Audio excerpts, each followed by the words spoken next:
Hey guys, it's Carla, the artist behind Ari the Brand Art. Welcome back to my studio. In this video, we'll be getting into a cool little surreal watercolor painting of a bumblebee on top of a water puddle, but also kind of surrounded by water and bubbles. So for this piece, I used the Ohuhu Watercolor Brush Markers. I like them, they were pretty fun to use. But I'm not used to using brush tip markers, so that I had to get used to. I didn't like that I had to hop back and forth between using the marker and the water brush because I felt like it interrupted my flow. And it was kind of hard to mix colors without contaminating the markers. I feel like they're great for doing stuff in my sketchbook, and they were a great way for me to introduce myself to watercolor. I know I've posted a couple of other videos with me using watercolor, and I think I used these brushes in at least one of those videos.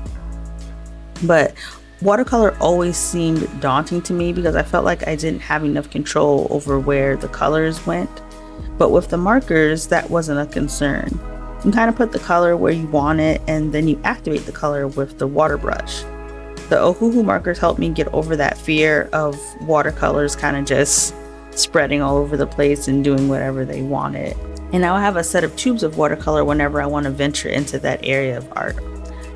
I do prefer the tubes of watercolor over the Ohuhu watercolor markers, but only because it just feels more natural for me coming from an oil painting background.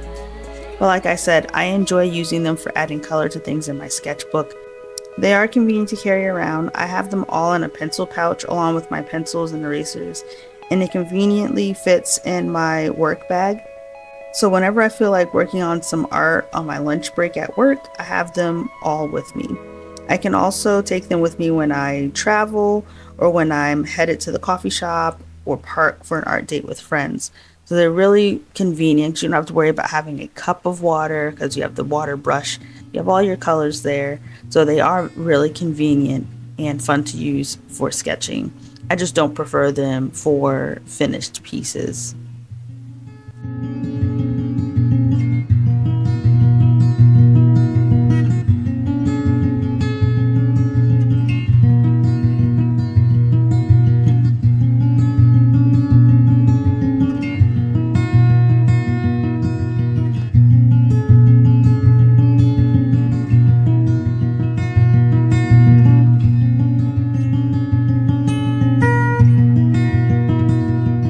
Whenever I'm working in a medium I don't usually work in, like watercolor, I tend to experiment a lot more.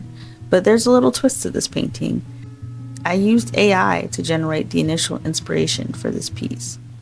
Now I know what you're thinking. Is AI taking over the art world, or you're not a real artist if you're using AI? As some people might argue that using AI takes away from the authenticity of art.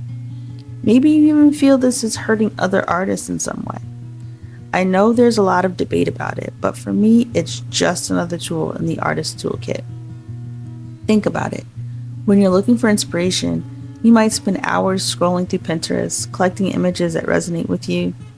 I know when I first started drawing as a teenager, I used to collect stacks of magazines to thumb through for inspiration photos. Either way, you're curating a visual library of ideas and aesthetics.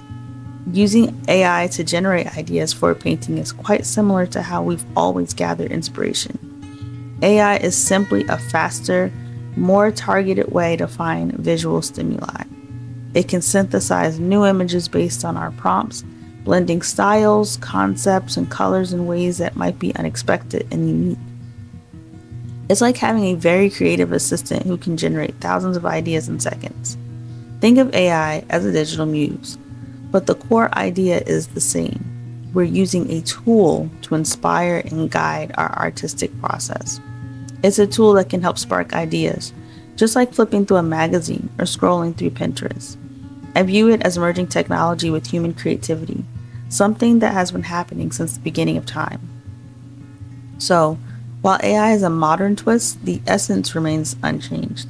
It's all about finding inspiration and allowing that spark to fuel our creativity. And just like with Pinterest, once we have our reference, it's up to us to interpret it through our own style and perspective. As I paint, I'm translating the AI generated image into my own artistic language. I'm making choices about color, texture, and composition that reflect my personal vision. The AI might have given me a starting point, but the magic truly happens when we bring our own touch to the canvas. It's so cool how technology can collaborate with traditional art forms. AI can generate ideas, but it's our passion and creativity that breathe life into this concept. And that's where the real artistry shines. Technology can be a valuable tool for artists without compromising our creativity. Whether it's AI, Pinterest, or simply daydreaming, inspiration is all around us. It's our job to embrace it and make it our own.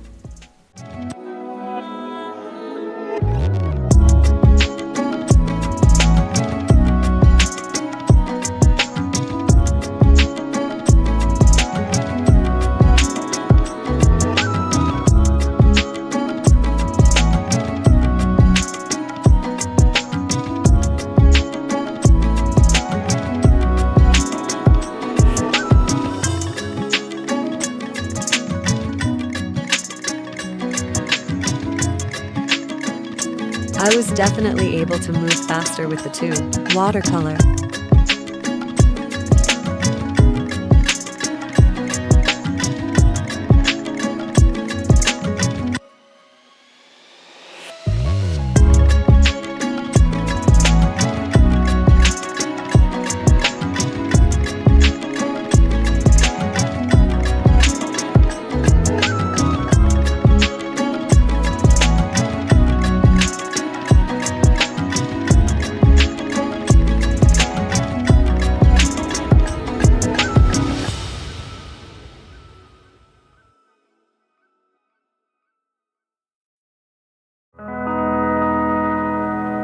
Almost done.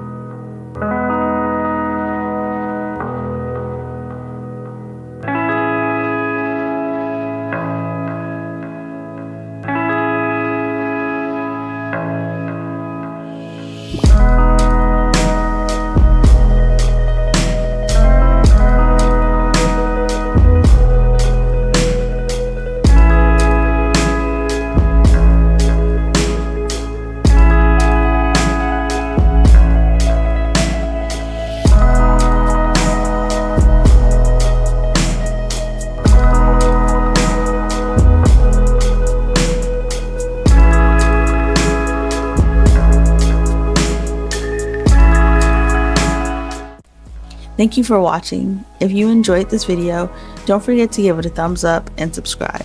I love to hear your thoughts on using AI in art, so drop a comment below and let's chat about it. And don't forget to follow me on Instagram for more behind the scenes glimpses into my art world. Thanks for joining me today, and I'll see you in the next video. Bye guys.